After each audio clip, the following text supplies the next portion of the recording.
കോളേജിൽ പോകുന്നത് പ്രൈവറ്റ് ബസ്സിലായിരുന്നു. ആദ്യമൊക്കെ ഒറ്റയ്ക്ക് യാത്ര ചെയ്യാൻ പേടിയായിരുന്നു. പിന്നെ അത് ശീലമായി. ഒരു ദിവസം ഞാൻ സ്ഥിരമായി പോകുന്ന ബസ് വന്നില്ല. പകരം മറ്റൊന്നായിരുന്നു. അതെനിക്ക് അറിയില്ലായിരുന്നു. ഞാൻ ബസ് വരുന്നതും കാത്ത് അവിടെ മാറി നിന്നു. കുറച്ചു കഴിഞ്ഞപ്പോൾ എൻ്റെ അടുത്ത് ഒരാൾ വന്നിട്ട് പറഞ്ഞു, ഇന്ന് ആ ബസ് ഇല്ല, കുറച്ചു നാളത്തേക്ക് അത് ഉണ്ടാവില്ല. അത് പണിക്ക് കയറ്റിയതാ. അതിന് പകരം ഓടുന്ന ബസ്സായത്. കേറിക്കോ, അയാൾ പറഞ്ഞു.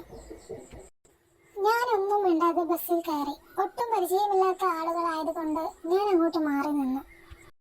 കുറച്ചു കഴിഞ്ഞപ്പോൾ ഒരാൾ കയറി വന്ന് ഡ്രൈവർ സീറ്റിലിരുന്നു. എന്നിട്ട് എന്നെ നോക്കി ചിരിച്ചു. ഞാൻ ചിരിച്ചതുമില്ല, മൈൻഡും ചെയ്തില്ല. അപ്പോൾ അയാൾ ഉറക്കെ പറഞ്ഞു, പേടിക്കണ്ട, ഞാൻ നിന്റെ ആങ്ങളയുടെ കൂട്ടുകാരനാ. എനിക്ക് നിന്നെ നന്നായിട്ടറിയാം. അവൻ്റെ കൂടെ ഇടയ്ക്ക് കണ്ടിട്ടുണ്ട്. അതുകൊണ്ടാണ് ഞാൻ ചിരിച്ചത്. ഞാൻ മറുപടി ഒന്നും പറയാതെ തലയാട്ടി. അങ്ങനെ ബസ് എടുത്തു. ഞാൻ പറയാതെ തന്നെ ബസ് എൻ്റെ സ്റ്റോപ്പിൽ കൊണ്ട് നിർത്തി തന്നു. ഞാൻ ഇറങ്ങിപ്പോകുമ്പോൾ അയാൾ വീണ്ടും പറഞ്ഞു, എന്നെ ഒരാങ്ങളയുടെ സ്ഥാനത്ത് കണ്ടാൽ മതി കേട്ടോ എന്ന്. ഞാനൊന്നും മിണ്ടാതെ വീട്ടിൽ പോയി കാര്യം പറഞ്ഞു. കേട്ടപ്പോൾ എല്ലാവർക്കും അയാളെ അറിയാം. കുഴപ്പക്കാരനല്ലെന്നും അയാളുടെ കല്യാണമൊക്കെ കഴിഞ്ഞതാണെന്നും വീട്ടുകാർ പറഞ്ഞത്. ഞാൻ പിറ്റേന്നും ആ ബസ്സിലായിരുന്നു കോളേജിൽ പോയത്. അയാൾ എന്നെ നോക്കി ചിരിച്ചപ്പോൾ ഞാനും ചെറുതായിട്ടൊന്ന് ചിരിച്ചു കാണിച്ചു. കുറച്ചു ദിവസം കഴിഞ്ഞപ്പോൾ ബസ്സിലെ ജോലിക്കാർ എന്നെ കാണുമ്പോൾ പെങ്ങൾ വന്നല്ലോ എന്നൊക്കെ പറയാൻ തുടങ്ങി. ഒരു ദിവസം കോളേജ് കഴിഞ്ഞ് ഞാനും എൻ്റെ കൂട്ടുകാരിയും ബസ് സ്റ്റോപ്പിൽ ചെന്നപ്പോൾ അയാളെ കണ്ടു. എൻ്റെ കൂട്ടുകാരി അവൾക്ക് എന്തോ വാങ്ങണമെന്ന് പറഞ്ഞ് ഒരു കടയിലേക്ക് കയറി. അപ്പോഴാ അയാൾ എൻ്റെ അടുത്ത് വന്നത്. പോയി കയറിക്കോ, ബസ് അതാ അവിടെ നിർത്തിയേക്കുക എന്ന് പറഞ്ഞു. ഞാൻ ഇപ്പോൾ വരാം എന്ന് പറഞ്ഞ് കടയിലേക്ക് കയറി. എൻ്റെ കൂട്ടുകാരി അയാളെ കണ്ട് എന്നോട് ചോദിച്ചു, നമ്മുടെ വിദ്യയുടെ ആളല്ലേ അത്? അയാളെ നിനക്കെങ്ങനെ അറിയാം? വിദ്യയുടെ ആളോ?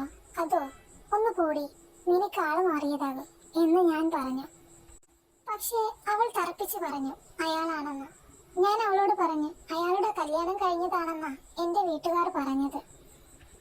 ഞാനും അവളും സംസാരിച്ചു കൊണ്ടിരുന്നപ്പോൾ വിദ്യയും കൂട്ടുകാരും ബസ് സ്റ്റോപ്പിലേക്ക് വന്നു. ഞങ്ങളൊക്കെ ഒരു ക്ലാസ്സിലായിരുന്നു. ഞാൻ വിദ്യയോട് നിനക്ക് അയാളെ അറിയോ എന്ന് ചോദിച്ചപ്പോൾ അവളും പറഞ്ഞു അതാണ് ആളെന്ന്. ഞാൻ അവളോട് അയാളുടെ കല്യാണം കഴിഞ്ഞതാ എന്ന് പറഞ്ഞു. അവൾ വിശ്വസിച്ചില്ല. ഞാൻ കള്ളം പറയാണ് എന്ന് പറഞ്ഞു. ഞാൻ പിന്നെ ഒന്നും നോക്കിയില്ല.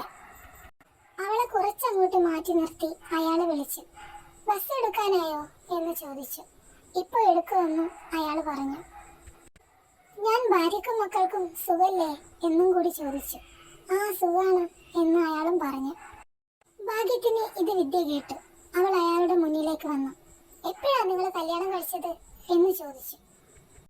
അത് ഞാൻ അറിഞ്ഞില്ലല്ലോ എന്ന് പറഞ്ഞ് അവൾ അയാൾക്കിട്ട് 2 എണ്ണം കൊടുത്തിട്ട് പോയി.